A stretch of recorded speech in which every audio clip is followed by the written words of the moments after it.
Powder పూసుకుంటే ఎక్కువైతే అర్థమేమి ముఖాన powder జరపదు. అదేం చేస్తుందంటే ఎక్కువైందో తక్కువైందో చూపిస్తుంది, తెలియజేస్తుంది అర్థం. కానీ అది మాత్రం పరిష్కారం చేయదు. కాబట్టి ధర్మశాస్త్రం కూడా అర్థం లాంటిదే. కానీ పరిష్కారం ధర్మశాస్త్రంలో లేదు, యేసుక్రీస్తులో ఉన్నది. కనుక యేసుక్రీస్తు సిలువలో పుణ్యకార్యం చేశాడు. ఈ వచనం చదివి ప్రభువును స్తుతించుదాం. రోమాపత్రిక 4:25లో యేసుక్రీస్తు మన అపరాధముల నిమిత్తము సిలువకు అప్పగింపబడి, సిలువ వేయబడి చనిపోయి సమాధి చేయబడి, ఆయన మనలను నీతిమంతులుగా చేయడానికి లేపబడ్డాడు. కాబట్టి మనలను నీతిమంతులుగా చేసేది యేసుక్రీస్తు నందలి విశ్వాసం. రోమాపత్రిక 10వ ఏలయనగా నీతి కలిగినట్లు మనుషుడు హృదయములో విశ్వసించును. హృదయములో విశ్వసించినప్పుడు నీతి కలుగుతుంది. కనుక రోమాపత్రిక 5:1 కాబట్టి విశ్వాసము వలన, యేసుక్రీస్తుని విశ్వసించటము వలన మనం నీతిమంతులముగా తీర్చబడి, మన ప్రభు అయిన యేసుక్రీస్తు ద్వారా దేవునితో మనము సమాధానము గలవారమై యుందుము.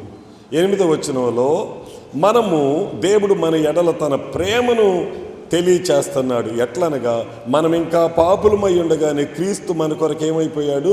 చనిపోయాడు. ఆయన చనిపోయాడు కాబట్టి ఆయన రక్తము వలన ఇప్పుడు మనము నీతిమంతులముగా తీర్చబడి మరింత ఉగ్రత నుండి రక్షించబడుతున్నాం. గమనించండి, ఈ బాబుకి 10 లక్షల రూపాయల అప్పు ఉన్నది. అప్పు తీర్చలేక ఇబ్బంది పడుతున్నాడు. ఒకసారి చెప్పండి, స్త్రీలు ఎన్ని లక్షల అప్పులో ఉన్నాడు? ఆ పురుషులు చెప్పండి, ఎన్ని లక్షల అప్పులో ఉన్నాడు? చెప్పండి అయ్యా, ఈ బాబు 10 లక్షలు అప్పు అని చెప్పే కదా, మీ నోటితో కూడా చెప్పండి, ఎన్ని లక్షలు? ఇంకా బిగ్గరగా చెప్పండి. అంటే అప్పు చేయటం చేతయింది, అప్పు తీర్చడం చేతకాల. మనిషి పాపంలో పడటం చేతయింది, పాపంలో నుంచి బయటపడటం చేతకాల. ఆ పాప నియమం అనేది మనిషిని చెరపట్టి ఈడ్చుకెళ్ళిద్ది, బయటపడటం కష్టం. ఆ ధర్మశాస్త్రం కూడా విడిపించలేకపోతుంది. ఇప్పుడు ఎవరు 10 లక్షలు అప్పు చేశాడు, కానీ 10 లక్షల అప్పుల నుంచి విడుదల లేదు, తీర్చలేకపోయాడు.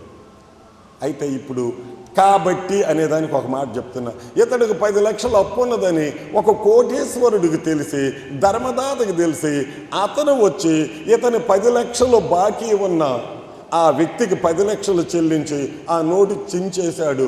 కాబట్టి ఇప్పుడు మీరు చెప్పండి, ఇంకా విశ్వాసం లేదు, అక్కడేమీ లేదు. కాబట్టి ఈ బాబు 10 లక్షలు అప్పు లేనివాడు. అది ఇతను బాకీ వేరే వారు తీర్చారు కాబట్టి ఇతనేమి లేనివాడు? చెప్పండి, అప్పు లేనివాడు. యేసు ప్రభువు నీ పాపముల కొరకు ఆయన సిలువ వేయబడి రక్తమును గార్చాడు కాబట్టి అని ఇక్కడ చదువుతున్నాం. ఏం చదివేమి ఇప్పుడు? కాబట్టి అనే దానికి పైన నుండి చదవండి. లేదమ్మా, 8వ వచనం చదువుతున్నాను. దేవుడు మన ఎడల తన ప్రేమను వెల్లడపరుచుచున్నాడు. ఎట్లనగా మనం ఇంకా పాపులమై ఉండగా క్రీస్తు మన కొరకు చనిపోయాడు కాబట్టి, ఆయన రక్తము గార్చాడు కాబట్టి, ఆయన మన అవమానాలు భరించాడు కాబట్టి, ఆయన మన నిందలను భరించాడు కాబట్టి, ఆయన మనకు ప్రతిగా చనిపోయాడు కాబట్టి మనకు మరణం లేదు. ఆయన మన శాపము భరించాడు కనుక మనకు శాపం లేదు. ఆయన మన అవమానాలు భరించాడు కనుక మనకు అవమానాలు లేవు. ఆయన మన పాపములను తుడిచివేశాడు కనుక మనకు పాపము లేదు. కనుక ఆయన మన కొరకు చనిపోయాడు కాబట్టి ఆయన రక్తము వలన, ఆయన యందల మనం విశ్వాసము ఉంచటం వలన ఏం చేయబడుతున్నాము? చెప్పండి, ఏం చేయబడుతున్నాం?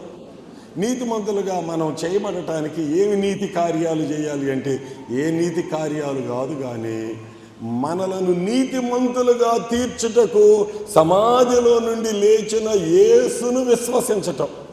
ఆయన నాకు ప్రభువు, ఆయన నాకు రక్షకుడు, ఆయన నాకు విమోచకుడు, ఆయన నా కొరకు ప్రాణం పెట్టాడు అని యేసును నీవు ఇక్కడ మనస్సులో కాదు, హృదయములో విశ్వసించాలి. అది మానసిక విశ్వాసం కాదు, హృదయంలో అంతరంగంలో నీకు విశ్వాసం ఉండాలి. ఈ విశ్వాసము నిన్ను ఉచితముగా నీతిమంతుడిగా తీర్చుది. ఈ విశ్వాసము నీ పాపములకు క్షమాపణ కలుగజేస్తుంది. కాబట్టి విశ్వాస మూలముగా పాప క్షమాపణ, విశ్వాస మూలముగా ఆత్మరక్షణ, విశ్వాస మూలముగా నీతిమంతులము, విశ్వాస మూలముగా దేవుని కుమారులము, విశ్వాస మూలముగా ఆశీర్వాదము, విశ్వాస మూలముగా నిత్య జీవము. కాబట్టి విశ్వాసము అమూల్యమైనది. చాలామంది ఈ విశ్వాసాన్ని కాపాడుకోరు, ఈ విశ్వాసాన్ని వృద్ధి చేసుకోరు. వాళ్ళకి ఇవి ఉన్నాయి అనుకోండి, వీటి కోసం చూస్తారు. వేటి కోసం? గాజుల కోసం అని చెప్పండి. వేటి కోసం? ఈ ఉండయిగా గాజులు కావాలి, సరే గాజులు తీసుకున్నారు. అప్పుడు ఇవి రెండు ఉండయి. ఇప్పుడు ఏది కావాలి? ఏంటో ఆ చైన్ కావాలి, హారం కావాలి. నేను ఇవన్నీ తప్పు అని చెప్పటం వల్ల నువ్వు బంగారం వృద్ధి చేసుకోవటానికి గాజులు కావాలి, చైన్ కావాలి, అవి కావాలి, ఇవి కావాలి అని వాటిని సంపాదించుకుంటున్నావు. మంచిదే, కానీ ఏమన్నా విశ్వాసంలో ఏమన్నా వృద్ధి చెందుతున్నావా? విశ్వాసాన్ని కూర్చుతున్నావా? మనుషులు, లోక సంబంధులు కేవలము డబ్బు మీద, బంగారం మీద, ఆస్తుల మీద దృష్టి పెట్టారు. దేవుని బిడ్డలు, ఆత్మ సంబంధులు దేవుని మీద దృష్టి పెట్టాలి. ఆ వెండి బంగారాలు నీ కాళ్ళ చుట్టూ తిరుగుతాయి, నీ చుట్టూ తిరుగుతాయి. వాడి చుట్టూ నువ్వు తిరగకూడదు. నువ్వు తిరగవలసింది దేవుని చుట్టూ, నువ్వు తిరగవలసింది దేవుని బిడ్డల సహవాసం, నువ్వు చేయవలసింది దేవుని చిత్తం, నువ్వు చేసేది దేవుని చిత్తం. దేవుడు నిన్ను రక్షించాడు, నిన్ను కొన్నాడు, నువ్వు ఆయన చిత్తం చేయి. నీకేం అవసరం ఆయన ఇస్తాడు. ఇక అంతే. నీకు అవసరం లేనిది నీవు ఉండినా అది నీకు నష్టమే కలుగు చేస్తుంది. ఇప్పుడు మనకి క్రొవ్వు ఎంత కావాలి బాడీలో? అంతకు మించితే ఏమన్నారో ఒకసారి చెప్పండి. కొలెస్ట్రాల్ అని చెప్పండి. అందుకనే చాలామంది ఆపరేషన్ చేయించి కొవ్వు తీసేయించుకుంటున్నారు. ఈ కొలెస్ట్రాల్ నీ ప్రాణం తీస్తుంది, నీకు పెరాలసిస్, స్ట్రోక్ వచ్చేటట్లు చేస్తుంది. అంటే నీకు క్రొవ్వు కావాలి, ఎంత కావాలి అంత కావాలి. నీకు షుగర్ కావాలి, అది ఎంత కావాలి అంత కావాలి. అది తగ్గితే షుగర్ లెవెల్ తగ్గింది, పంచదార అంటాడు. అది పెరిగితే నీకు షుగర్ పెరిగిందమ్మా, పంచదార ఆపమంటాడు. కాబట్టి షుగర్ పెరగవద్దు. చెప్పండి అమ్మా, పెద్దగా చెప్పండి అమ్మా. లెవెల్ ఉంటే చాలు. ఏంటి? షుగర్ లెవెల్ ఉండాలి. బీపీ లేకపోతే అయిపోయాడే. పరదేశులమో ప్రియులారా మన, ఏంటయ్యా పాట వినపడుతుంది. లో బీపీ అంటయ్యా, పడిపోయాడంటయ్యా, నాడు చూస్తే లేదంటయ్యా. లో బీపీ ప్రాణాలు తీస్తుంది. ఐబీపీ అన్నా నీ ప్రాణం తీయదు. పెరాలసిస్, స్ట్రోక్ వచ్చి కొంతకాలం మంచంలో పెట్టిద్ది. కానీ లో బీపీ ఏం చేస్తుంది? ఆ అల కనుక సముద్రంలో ఒక లాక్కెళ్ళినట్లు లాక్కెళ్ళిద్ది. కాబట్టి లో బీపీ మనకొద్దు. చెప్పండి. హై బీపీ మనకొద్దు. మరేం కావాలి? నార్మల్ బీపీ ఖచ్చితంగా కావాలి. ఏం బీపీ కావాలి?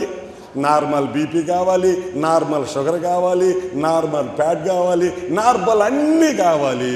నీ డబ్బు కూడా నార్మలే కావాలి. అంటే నా అర్థం ఏమిటంటే నీకు ఎంత అవసరమో అంత కావాలి. అది ఏదైనా. నేను ఒకటే చెప్తున్నాను, నీ అవసరానికి మించింది ఏదైనా నీకు కీడు చేస్తుంది ఆరోగ్యపరంగా. అవునా కాదా? చెప్పండి. యెషూరూను క్రొవ్వి బలిసి ఏం జాడించాడంట? అసలు అంత పని ఎందుకు వచ్చింది? యెషూరు అంటే యాకోబు. వాడు తన్ను సృష్టించిన సృష్టికర్తను కూడా ఏం చేశాడు? తృణీకరించాడు. ఏంటి అంత పనే వచ్చిందంటే అతడు క్రొవ్వి బలిసినందున ఆ పని చేశాడు. కొన్నిసార్లు మన పిల్లలు ఎదురు తిరుగుతారు, అడ్డం తిరుగుతారు, కొక్కరిస్తారు, పోవమ్మ అంటారు, పోవయ్య అంటారు. అప్పుడు ఏమంటారు పిల్లల్ని? ఏమండి, నువ్వు వీడికి ఈ ఫ్రూట్స్ ఎక్కువ తెస్తున్నావు, వీడికి తిండి ఎక్కువ పెడుతున్నావు, వీడు గుడ్లు కవ్వు పెట్టింది, వీడికి కొంచెం ఒళ్ళు బలిసింది, తల్లి అని తెలియకుండా, తండ్రి అని తెలియకుండా ఏం ఎగబడతాడేంటి, ఏంటి తిడతాడేంటి, ఏంటి పైకి వస్తాడేంటి, ఎవరు అనుకుంటున్నావురా నువ్వు? నీకు తగ్గియాలరా అని అంటారు. అనరా? ఎవరు? ఏంటో ఎవరికమ్మా తగ్గించేది? ఏంటో పిల్లలకి. అది కాబట్టి మన దేవుడు గొప్పవాడు.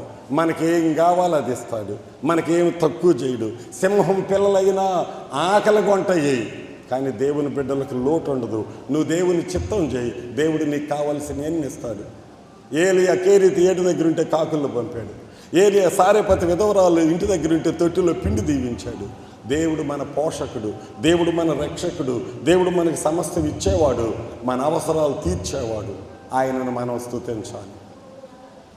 కనుక ఇప్పుడు దేవుడు మనలను యేసుక్రీస్తునందు విశ్వాసం ఉంచటం ద్వారా ఉచితముగా మనల్ని ఏం చేశాడో చెప్పండి. ఎంతమంది ఏం చేశాడు? నీతిమంతులుగా చేశాడు. కనుక ఈ దినం దేవుడు మనకిచ్చిన నీతిని బట్టి, దేవుడు మనకిచ్చిన రక్షణను బట్టి హృదయమంతటితో సాష్టాంగపడి ఆయనకు కృతజ్ఞతా స్తుతులు చెల్లించుదాం. మోకరించగలిగిన వారు మోకరించండి. అందరూ దేవునికి స్తుతులు చెప్పండి. యేసయ్యా మీకు వందనాలని చెప్పు. అయ్యా నా పాపముల కొరకు అప్పగించబడ్డావు, నా పాపముల కొరకు సిలువ వేయబడ్డావు, నా పాపముల కొరకు రక్తములు గాచావు, నా పాపముల కొరకు చనిపోయావు, నా పాపముల కొరకు చనిపోయి సమాధి చేయబడ్డావు. ఓ ప్రభువా, నన్ను నీతిమంతురాలుగా నీతిమంతుడిగా చేయటానికి నీవు పునరుత్థానుడు అయ్యావు, నీవు లేపబడ్డావు, నీవు సజీవుడు అయ్యావు. అయ్యా మీకు వందనాలని చెప్పండి. ప్రతి ఒక్కరు దేవునికి స్తుతులు చెప్పండి. ప్రతి ఒక్కరు మీ హృదయంతో స్తుతులు చెప్పండి. ప్రతి ఒక్కరు దేవునికి నమస్కరించండి. ప్రతి ఒక్కరు ప్రభువుని ఆరాధించండి. అందరూ వందనాలు చెప్పండి, అందరూ స్తుతులు చెప్పండి. ఎవరు మౌనంగా ఉండవద్దు. స్వరాలు ఎత్తండి. ప్రభు దినం ప్రభువుని ఆరాధించండి, ప్రభు దినం ప్రభువుని కనపరచండి, ప్రభు దినం ప్రభువుని సేవించండి. దేవుని ప్రేమను బట్టి స్తుతించండి, యేసయ్య మరణమును బట్టి స్తుతించండి, యేసయ్య పునరుత్థానమును బట్టి స్తుతించండి, నీకు ఇచ్చిన నీతిని బట్టి స్తుతించు, నీకు ఇచ్చిన సమాధానమును బట్టి స్తుతించు. అయ్యా మీకు వందనాలు వందనాలు, స్తోత్రాలు స్తోత్రాలు. అందరూ బిగ్గరగా ప్రభువుని కొద్ది నిమిషాలు సేవించుదాం.